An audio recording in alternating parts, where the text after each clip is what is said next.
fix message status fail on Instagram? Hey there, here is the easiest guide on how to solve message status failure on Instagram for iPhone users. So let's begin.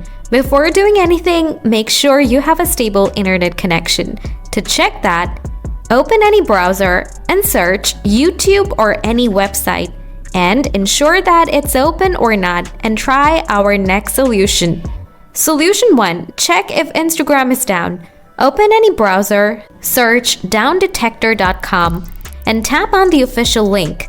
After coming home page, search Instagram on the magnifying glass bar. If Instagram is down, there is nothing you can do but wait for the service to be restored. Otherwise, check this next solution. Solution 2. Try to restart your device. A simple restart can often fix minor software glitches. After restarting, check if your problem is fixed or not, and try the next solution. Solution 3. Offload the Instagram app. Open Setting, scroll down, tap on General, now tap on iPhone Storage. Find the Instagram app, tap on it, tap on the Offload the app, and tap Offload again. Now reinstall the app and check your problem whether fixed or not.